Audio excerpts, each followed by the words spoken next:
రూపము చెదరిపోయేనే, తూలనాడిరే స్వజనులే. సొగసైన రూపము చెదరిపోయేనే, తూలనాడిరే స్వజనులే.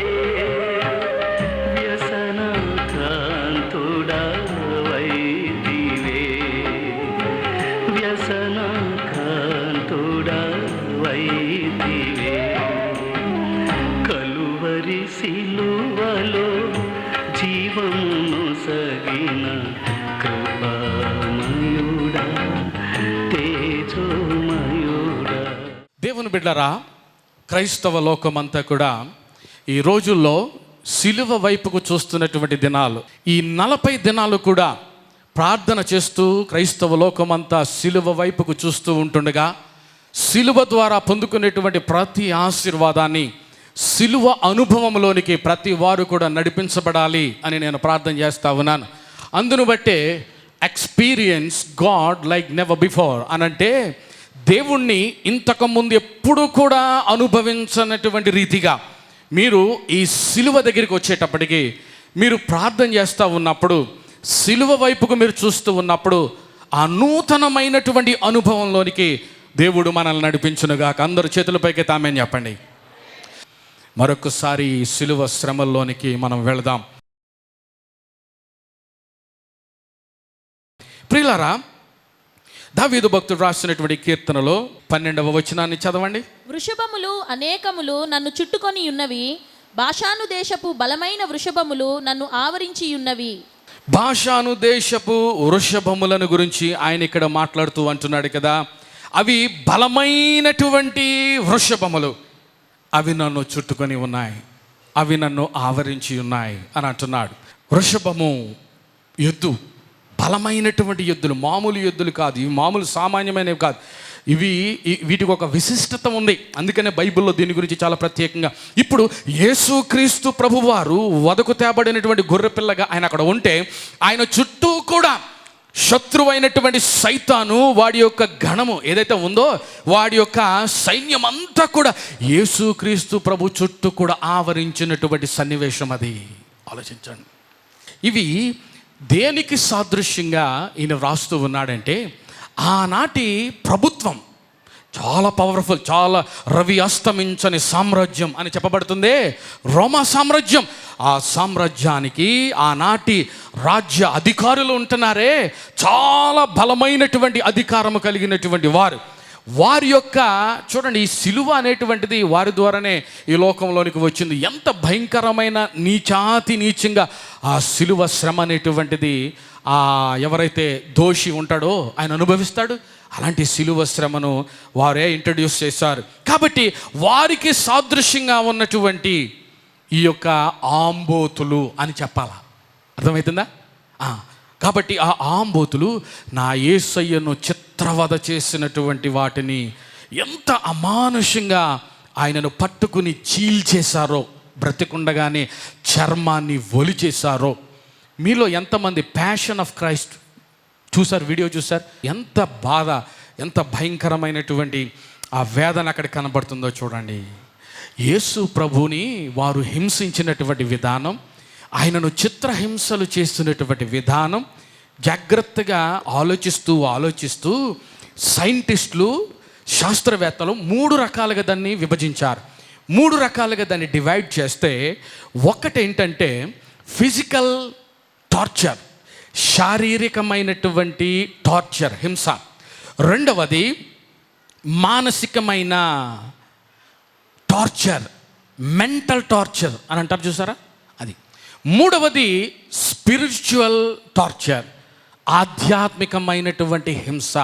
3 రకాలుగా వారు యేసును హింసించినట్లుగా శాస్త్రవేత్తలు 3 రకాలుగా విభాగించారు. చూడండి, ఈ శారీరకమైనటువంటి హింస యేసును కొరడాలతో కొట్టడం నుంచి ప్రారంభమవుతుంది. యేసును కొరడాలతో కొడితేనే చచ్చూరుకుంటారు, అంత భయంకరమైనటువంటి బాధ. యేసు ప్రభుని కొట్టినటువంటి ఆ కొరడాలు ఎలాంటి కొరడాలు అంటే, అవి దాని చివర మేకులు ఉంటాయి. అవి కొట్టినప్పుడు ఆ శరీరాన్ని ఇలా పట్టుకుంటుంది, ఆ చర్మాన్ని లాగితే ఏమొస్తుంది? చర్మం వస్తుంది బయటికి, మాంసం వస్తుంది బయటికి, రక్తం బళ్ళున కారుతుంది. దేవుని బిడ్డలారా, ఎంత వేదన, ఎంత భయంకరమైనటువంటి హింస. దాంతోనే సరిపెట్టుకున్నారా అని అంటే కాదు. యేసు తల మీద, శిరస్సు మీద ముళ్ళ కిరీటమును పెట్టారు. దాన్ని గట్టిగా అణిచినప్పుడు ఆయన యొక్క తలలోనికి ఆ యొక్క ముళ్ళు అవి గుచ్చుకుంటుంటే ఆ తలలో నుండి రక్తస్రావము. దేవుని బిడ్డలారా, ఇవన్నీ కూడా శారీర సంబంధమైనటువంటి హింసలు. దీని ద్వారా ఈ శరీరం నీరసించిపోతుంది అన్నమాట, నీరసించిపోతుంది. అటువంటి భయంకరమైనటువంటి, ఆ కఠినమైనటువంటి, ఏ విధమైనటువంటి జాలి కరుణ లేకుండా భయంకరమైన చిత్రవద యేసు శరీరము అనుభవించింది. రెండవ కేటగిరీలో మానసికమైనటువంటి టార్చర్. మానసికమైన టార్చర్, మెంటల్ టార్చర్ అనేది మీరు టీవీలో చూస్తూ ఉంటారు, లేకపోతే వార్తాపత్రికలు చూస్తూ ఉంటారు. మెంటల్ టార్చర్ భరించలేక ఏమండి చాలామంది ఏం చేసుకుంటారంటే ఆత్మహత్య చేసుకుంటారు. ఆ ఒత్తిడి దాన్ని భరించలేక ఆత్మహత్య చేసుకుంటారు. మెంటల్ టార్చర్, పిచ్చోళ్ళు అయిపోతారు. యేసయ్యను సిలువ వేసినప్పుడు తీసుకుని వెళ్ళి ఆ బహిరంగ ప్రదేశంలో అందరూ చూచేటట్టుగా ఆ సిలువ మీద ఆయన వ్రేలాడాడు. ఎలా వ్రేలాడాడు? ఆయన వస్త్రములు తీసివేశారు. ఆయన దిగంబరునిగా, యేసయ్య పబ్లిక్గా ఆయన సిలువ వేయబడుతుంటే ఎంత అవమానానికి ఆయన గురై ఉంటాడో ఒకసారి మీరు ఆలోచన చేయండి. యేసయ్య, ఎందుకు మీరు ఇంత భయంకరమైనటువంటి మానసికమైనటువంటి టార్చర్ మీరు అనుభవించారు అని అంటే భక్తుడు రాస్తాడు కదా, మన మనసుతో మనము తలంచినటువంటి పాపపు తలంపులకు బదులుగా యేసయ్య ఆయన మెంటల్ టార్చర్, మానసికమైనటువంటి హింసను ఆయన అనుభవించాడు అని. ఆత్మ సంబంధమైనటువంటి హింస, ఆ హింసను నీవు దేవుని కుమారుడవైతే ఆ సిలువ దిగిరా. నీవు యూదులకు రాజు అంట కదా, నువ్వు నిజంగా రాజు అయితే నిన్ను నీవు రక్షించుకోలేవా? నీవు దైవ కుమారుడవంట కదా, దైవత్వాన్ని హేళన చేస్తూ అవమానిస్తున్నటువంటి కుక్కలు అక్కడ ఉన్నాయి. అందుకనే భక్తుడు ఆ విధంగా వ్రాస్తూ ఉన్నాడు. మాకు అధికారం ఉంది, మాకు శిక్షించేటువంటి అధికారం మాకు ఇచ్చారు ప్రభుత్వం వారు. మా ఇష్టం ఎలాగైనా సరే అతి నీచాతి నీచంగా నీ అంతేంటో తేలుస్తామనే రీతిగా వారు యేసయ్యను చిత్రవద చేస్తూ ఉన్నారు. అయినా సరే నా యేసయ్య ఒక్క మాట కూడా మాట్లాడకుండా మౌనిగా ఉండేనని దేవుని వాక్యంలో మనం చూస్తున్నాం. దేవుని బిడ్డారా, ఒక గొప్ప బైబిల్ పండితుడు ఆయన కామెంటరీ ఇస్తూ దీని గురించి ఆయన ఏమంటాడో తెలుసా? ఇవన్నీ కూడా, ఈ సన్నివేశం అంతా కూడా ఆయన ఎలా మాట్లాడతాడంటే, యేసయ్యను ఆవరించినటువంటి ఈ యొక్క భయంకరమైన ఆంబోతులు, లేకపోతే ఎద్దులు కానివ్వండి, ఈ సింహాలు కానివ్వండి, కుక్కలు కానివ్వండి, ఇవన్నీ కూడా ఎవరికి సాదృశ్యంగా ఉన్నాయి అని అంటే దేవునిని ఎరుగనటువంటి వారు అని వారి గురించి కాదు రాయలే, దేవుని ఎరిగినటువంటి వారు అని వ్రాస్తాడు ఆయన. ఎందుకో తెలుసా? ఒక రోజున యేసు యొక్క అద్భుతాలు చూసిన వారు వీరు. యేసు వారి కళ్ళ ముందే ఆశ్చర్యమైనటువంటి కార్యాలు చేస్తే ఆయనను వెంబడించినటువంటి జన సందోహం వీరు.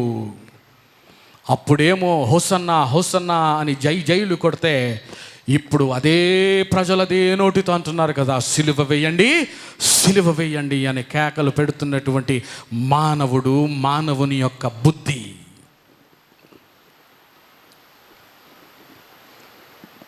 రెండవ దాంట్లోకి వెళదాం. 13వ వచనంలో, చీల్చుచు గర్జించుచుండు సింహము వలె వారు నోళ్ళు తెరుచుచున్నారు అని అంటున్నాడు దావీదు భక్తుడు. దేవుని బిడ్డలారా, బైబిల్లో సింహముని గురించి రాయబడి ఉన్నాయి. అనేక చోట్ల అనేక రకాలుగా సందర్భాన్ని బట్టి సింహాన్ని బైబిల్లో మనం చూస్తూ ఉన్నాం.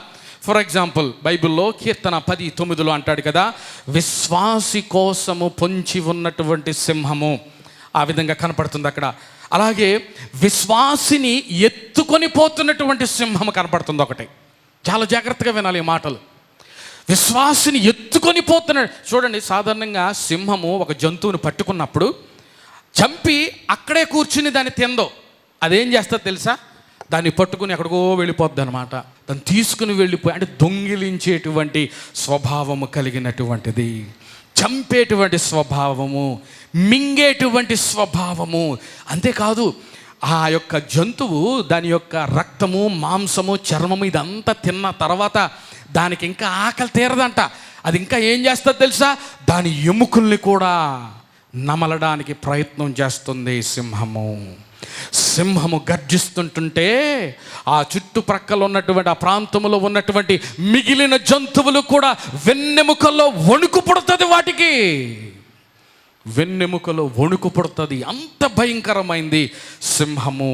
అందుకనే దేవుని బిడ్డారా, బైబిల్లో ఇది ఎవరిని మృంగుదునా అని ఎవరి గురించి వ్రాయబడి ఉంది?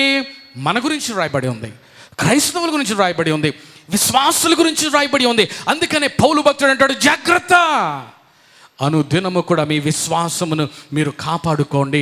అందుకనే కడవరి దినాల్లో ఎవరిని మింగుదునా, ఎవడిని పడకూడదు, ఎవడిని నాశనం చేయాలి, ఎవడిని ఎత్తుకెళ్ళిపోవాలా అనే రీతిగా సింహాలు గర్జిస్తూ ఉన్నాయి. దీనికి సాదృశ్యం అపవాదిని గురించి మాట్లాడుతున్నాడు. ఈ క్వాలిటీస్ అన్నీ కూడా ఎవరికి ఉంటాయి? అపవాదికి ఉంటాయి. అపవాది నీకు మంచి చేయడానికి వస్తాడా, చెడు చేయడానికి వస్తాడా? నిన్ను రక్షించడానికి వస్తాడా, నిన్ను చంపడానికి వస్తాడా? చెప్పాలా? చంపడానికే కదా. దొంగిలించుటకు, నాశనము చేయడానికి, చంపడానికి వస్తాడని బైబిల్లో రాయబడి ఉంది. కాబట్టి దేవుని బిడ్డరా, అతి భయంకరమైనటువంటి ఈ మృగం, ఈ సింహము దేనికి సాదృశ్యము అని అంటే సాతానుకు సాదృశ్యం. కాబట్టి ఆ రీతిగా పేతురు భక్తుడు అపవాది దాని గురించి మాట్లాడుతూ ఎవరిని మృంగుదునా అని గర్జిస్తుందంట. కొన్నిసార్లు దాని యొక్క అది గర్జించిన ఆ శబ్దం వినగానే వణికిపోతాం, భయపడిపోతాం. అమ్మో, కొంపలు అంటుకుపోయి అయిపోయింది నా పని, ఇంతే అనే పరిస్థితుల్లోనికి మనం వెళ్ళిపోతాం. ఎవరు వెళ్ళేవారు? క్రైస్తవులండి, దేవుని బిడ్డలండి, ప్రార్థన చేసేవారండి, వాక్యం తెలిసిన వారండి, దేవుని మందిరములో నివసించేవారండి. సింహము గర్జిస్తుంటే వణుకు పుట్టేదా వీళ్ళకి? సింహము గర్జిస్తుంది. సింహం గర్జించకుండా hello, hi, how are you అంటదా? సెకండ్ ఇస్తుందా? సింహము నిన్ను చూస్తే నోరు తెరుస్తుంది, గర్జిస్తుంది. వీని యొక్క గర్జనకు భయపడే ప్రసక్తి లేదు. ఆ సింహాన్ని చీల్చిన వాడు ఒకడున్నాడు. యూదా గోత్రపు సింహముగా నా యేసయ్య వచ్చినప్పుడు ప్రతి సాతాను సంబంధించినటువంటి సైన్యము యేసయ్య ముందు మోకరించవలసిందే. ఓ మాట చెప్పమంటారా? ఈ నరకము అనేటువంటిది ఎప్పుడైనా విన్నారా? దాని గురించి మీరు నరకం గురించి ఎప్పుడైనా విన్నారా? నరకాన్ని ఎవరు తయారు చేశారు చెప్పండి? దేవుడు తయారు చేశాడు. పరలోకాన్ని ఎవరు తయారు చేశాడు? దేవుడు తయారు చేశాడు. పరలోకాన్ని ఎవరి కోసం తయారు చేశాడు? గట్టిగా చెప్తాం, నా కోసం. నరకం ఎవరి కోసం తయారు చేశాడు? వాడి కోసం. మన కోసమా? మన కోసం కాదు. మరి అలాంటప్పుడు ప్రజల్ని దేవుడు నరకానికి ఎందుకు పంపిస్తున్నాడమ్మా?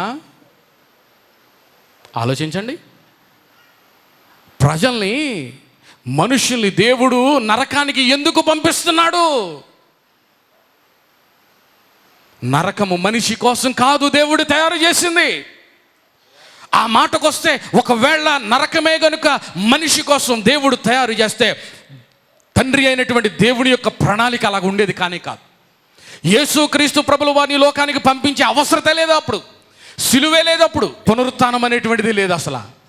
నరకము మనిషి కోసం కాదు, నరకము సైతాను యొక్క సైన్యము కొరకు నిర్మించబడింది. కానీ లేనిపోయినవన్నీ మనం తెచ్చిపెట్టుకున్నాం కాబట్టి, దేవుడు వద్దు అన్న పనిని మనం చేయడం ప్రారంభించాము కాబట్టే మన యొక్క స్వయం చిత్తానుసారంగా వచ్చిందే పాపము. పాపమునకు ప్రతిఫలం శాపం. శాపాన్ని బట్టి నువ్వు కొని తెచ్చి పెట్టుకుంటున్నావు నరకం. అదన్నమాట. అంతేగాని దేవుడు మనిషి కోసం నరకాన్ని చేయలే. దేవుని బిడ్డరా జాగ్రత్తగా గమనించండి.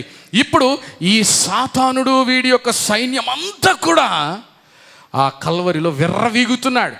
నేను యేసును పట్టించుకున్నాను, బంధించేశాను, యేసును నరకానికి పంపిస్తాను అని వారు విర్రవీగుతున్నటువంటి సమయంలో నా యేసయ్య ఆయన సిలువలో మరణించిన తర్వాత చెప్పిన రీతిగానే 3వ దినాన్న పునరుత్థానుడై లేచాడు. 3 రోజుల పాటు యేసయ్య ఏమయ్యాడు? యేసయ్య ఎక్కడున్నాడు? మనం సులువుగా చెప్తాం సమాధిలో ఉన్నాడు అని. అది కాదు, ఆయన సమాధిలో నుండి ఆయన చెప్పిన రీతిగానే పాతాళములోనికి వెళ్ళెను. కాబట్టి దేవుని బిడ్డలారా, ఈ రీతిగా సైతాను యొక్క సైన్యాన్ని తప్పించుకోవడానికి యేసయ్య ఇచ్చినటువంటిది ఏంటంటే సిలువ మార్గం. దేవునికి స్తోత్రం చెప్పండి, హల్లెలూయా. రైట్, 3వ పాయింట్లోకి వెళ్ళిపోదాం. ఆఖరిగా ఆయన కుక్కల గురించి రాస్తున్నాడు. ఇది ఒక విచిత్రమైనటువంటి సన్నివేశం. 16వ వచనంలో, కుక్కలు నన్ను చుట్టుకొని ఉన్నవి, దుర్మార్గులు గుంపు కూడి నన్ను ఆవరించి ఉన్నారు అని చెప్పబడి ఉంది. కుక్కల్ని దుర్మార్గులతో పోల్చి మాట్లాడుతున్నాడు ఇక్కడ. దేవుని బిడ్డరా, యేసుక్రీస్తు ప్రభుల వారిని కల్వరి సిలువలో చుట్టుముట్టినటువంటి 3వ రకం జంతువు కుక్క. కుక్క అని వ్రాయబడలే, కుక్కలు బహువచనము అక్కడ వ్రాయబడింది. అంటే సంఖ్యకు మించినటువంటి కుక్కలు యేసును పట్టి చీల్చివేయడానికి భయంకరమైనటువంటి క్రూరమైన కుక్కలు, అడవి కుక్కలు లాంటివి. ఈ కుక్క దానికి సంబంధించినటువంటి స్వభావాలు దాని గురించి బైబిల్లో ఉంటాయండి. అపోస్తలుడైనటువంటి పౌలు గారు ఫిలిప్పీలకు రాసిన పత్రిక 3వ అధ్యాయము 2వ వచనంలో ఆయన ఏమంటాడంటే, జాగిలాల విషయం జాగ్రత్త. అలాగే 2వ పేతురు చూడండి ఒకసారి, 2వ పేతురులోకి రండి, 2వ అధ్యాయము 22వ వచనం. కుక్క తన వాంతికి తిరిగినట్టు కడుగబడిన పంది బురదలో దొర్లుతకు మళ్ళినట్టును అను నిజమైన సామెత చొప్పున వీరికి సంభవించెను. ఆగండి. కుక్క తన వాంతికి తిరుగునట్టు. కుక్కకు ఒక స్పెషల్ క్వాలిటీ, ఎవరికి లేనంత పెద్ద సూపర్ క్వాలిటీ. అదేంటంటే, అది దానికి అరగకపోతే అదేం చేస్తుంది అని ఉంది ఇక్కడ. దాన్ని అరగకపోతే అది వాంతి చేసుకుని మరలా చక్కగా వేడివేడి బిర్యానీ తిన్నట్టుగా తింటది. ఏ జంతువుకు లేనటువంటి అలవాటు అండి దీనికి, ఈ కుక్క యొక్క బుద్ధి. దేవుని బిడ్డలారా, ఇది దేనికి సాదృశ్యంగా మాట్లాడుతున్నాడు, ఎందుకు ఇది రాయవలసి వచ్చింది అనంటే, రక్షణ పొందినటువంటి దేవుని బిడ్డగా మార్చబడినటువంటి దేవుని బిడ్డరా విశ్వాసి, లేకపోతే దేవుని యొక్క బిడ్డలు, వారి యొక్క జీవితం, ఆధ్యాత్మికమైనటువంటి జీవితాన్ని చూస్తే అనేక మంది, అందరూ కాదు, అనేక మంది జీవితాల్లో ఇలాంటి అలవాట్లు ఉన్నాయి. అది అర్థమవుతుందా? దురలవాట్లు, వ్యసనాలు, భయంకరమైనటువంటి కార్యాలు, కోపము, అసూయ, ద్వేషము, ఓర్వలేనితనము, ఇంకొకరు మంచిగా బాగుపడుతుంటే ఓర్వలేము, కుక్క స్వభావము, అసూయ, కుటుంబంలోనే రక్త సంబంధికుల మధ్యలో. ఇలాంటి వారు లేరంటారా చెప్పండి? రక్షించబడి దేవుని యొక్క నామమును ధరించినటువంటి వారు కూడా తిరిగి లోకం వైపు వెళ్ళిపోతున్నటువంటి మనుషులు లేరంటారా చెప్పండి? కుక్క వాంతి చేసుకుని తిరిగి దాన్ని తిన్న రీతిగానే కుక్క స్వభావము. కుక్కకు తృణీకరించే స్వభావం కూడా ఒకటి ఉంటుందంట. అందుకనే బైబిల్లో ఒక మాట ఉంటుంది, చూడండి ఒకసారి, మత్తయి సువార్త 7వ అధ్యాయం 6వ వచనం. పరిశుద్ధమైనది కుక్కలకు పెట్టకుడి, మీ ముత్యములను పందుల ఎదుట వేయకుడి, వేసిన ఎడల అవి ఒకవేళ వాటిని కాళ్ళతో త్రొక్కి మీ మీద పడి మిమ్మును చీల్చివేయును. అది పరిశుద్ధమైన దానిని కుక్కలకు పెట్టకుడి, వేసిన ఎడల అవి ఒకవేళ కాళ్ళతో త్రొక్కి మీ మీద పడి మిమ్ములను చీల్చివేయును అని అంటున్నాడు. ఈ విషయాన్ని ఎవరు మాట్లాడారో తెలుసా అండి? పౌలు గారు కాదు, పేతురు గారు కాదు, యోహాను గారు కాదు. ఎవరు మాట్లాడారు, ఎవరు చెప్పారు ఈ మాట? సాక్షాత్తు యేసు క్రీస్తు ప్రభుల వారు చెప్పినటువంటి మాట అది. పరిశుద్ధమైనటువంటిది ఏంటి అనంటే దేవుని వాక్యం.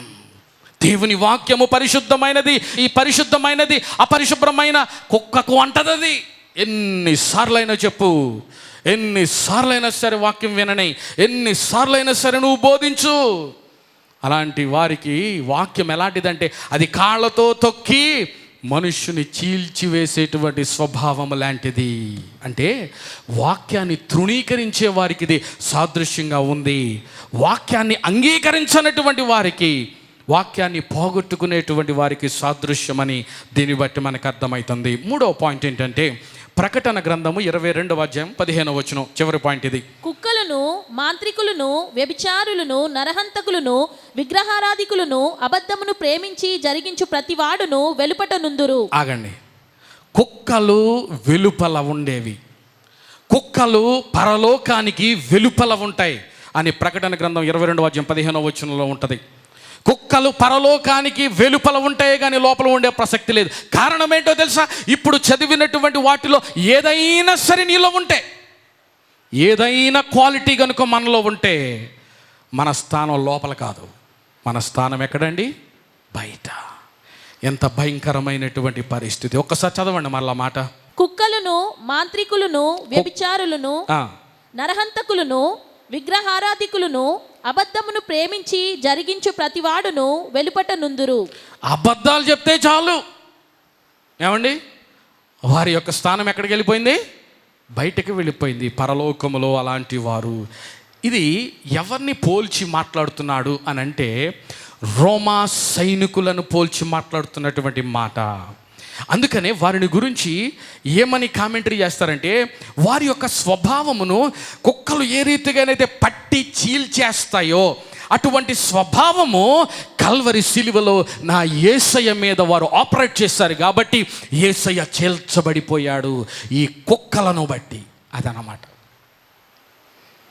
వీరు యేసును ఏ విధంగా సమీపించారు, ఏ విధంగా పట్టుకున్నారు అని అంటే, రోడ్డు మీద పిచ్చి కుక్కలు గుంపులు గుంపులుగా వస్తూ ఏ విధంగా మనుషుల్ని కరవడానికి ప్రయత్నం చేస్తారో ఆ రీతిగానే గుంపులు గుంపులుగా రోమా సైనికులు యేసయ్యను పట్టుకొని చీల్చినటువంటి భయంకరమైన సన్నివేశం అది. యేసయ్యను చేతులతో పొడిచారు, యేసయ్యను డొక్కలో బళ్ళెంతో పొడిచారు, యేసయ్య వస్త్రాలు పంచుకున్నారు, యేసయ్యను దిగంబరి చేశారు, యేసయ్య గడ్డం పట్టుకుని లాగారు, యేసయ్య దవడ మీద కొట్టారు, యేసయ్య నిలువెల్ల కూడా ఆ కుక్కల వలన ఎంత హింసించబడ్డాడో ఒక్కసారి ఆలోచన చేయండి. ప్రవక్తలు ప్రవచించినటువంటి లేఖనాలన్నీ కూడా ఇక్కడ భక్తుడైనటువంటి దావీదు రాసినటువంటివి అక్కడ క్రొత్త నిబంధన గ్రంథములో నెరవేర్చబడలేదా? ఒకసారి ఆలోచన చేయి.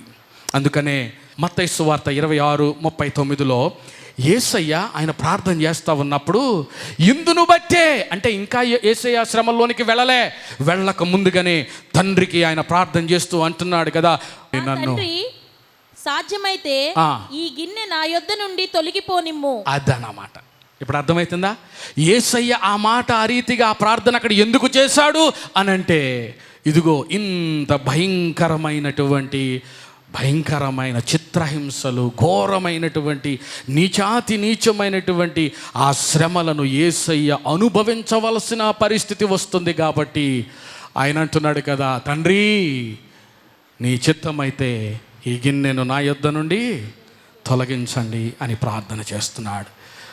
ఈ సమయంలో యేసయ్య శిలువ శ్రమల్ని ధ్యానిస్తున్నటువంటి మనం ఒకవేళ యేసయ్యను గనుక ఇంకా నీ హృదయంలో చేర్చుకోకుండా ఉన్నట్లయితే, దేవుని బిడ్డలారా, ఇదే మిక్కిలి అనుకూలమైన సమయం ఇది. యేసయ్య ఇన్ని భయంకరమైనటువంటి శ్రమలు, బాధలు, అవమానాలు, కష్టాలు, ఈ శారీరకమైనటువంటి చిత్రహింస, మానసికమైన చిత్రహింస, ఇవన్నీ కూడా ఎందుకు అనుభవించాడో తెలుసా?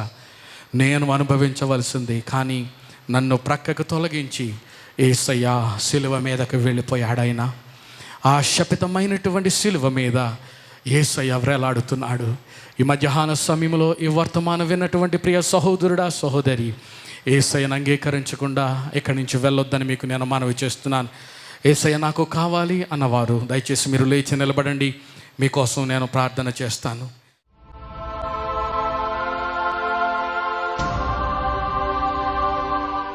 ప్రభువా, నీకు స్తోత్రాలు మా తండ్రి. కుడి వచ్చిన బిడ్డలందరినీ కూడా నీ చేతులకు అప్పగిస్తున్నాం. ఇదిగో నీ వాక్యాన్ని విని స్పందించి హృదయాల్ని తెరిచి నిన్ను ఆహ్వానిస్తూ ఉండగా ఇప్పుడే నీ బిడ్డల యొక్క హృదయాల్లోనికి మీరు రమ్మని ప్రార్థన చేస్తున్నాను తండ్రి. ఈ దినము మొదలుకొని ప్రభువా, నీ బిడ్డలుగా వారు జీవించలాగున నీ కృపను వారికి అనుగ్రహించండి.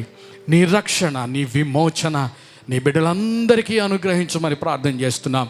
ఈ 40 దినాలు నాయన క్రైస్తవ సమాజం సిలువ వైపుకు చూస్తూ నాయన ప్రార్థన చేస్తూ ఉంటుండగా, సిలువ ద్వారా మేము పొందుకునేటువంటి ప్రతి ఆశీర్వాదాన్ని ఈ బిడ్డలందరికీ మీరు అనుగ్రహించమని ప్రార్థన చేస్తున్నాను. సిలువను గూర్చిన వార్త నశించు వారికి వెర్రితనము, కానీ రక్షించబడిన మనకు దేవుని శక్తిని వాక్యములో సెలవిచ్చిన రీతిగా మమ్మలను నీ శక్తితో నింపమని ప్రార్థన చేస్తున్నాను ప్రభువా. ఏ విధమైనటువంటి దుష్ట కార్యాలు దరిదాపుల్లోనికి రావడానికి వీలు లేదు. ఆమేన్ చెప్పండి. ఆమేన్. యేసు నామమున అడిగి వేడుకుంటున్నాను మా పరమ తండ్రి. ఆమేన్.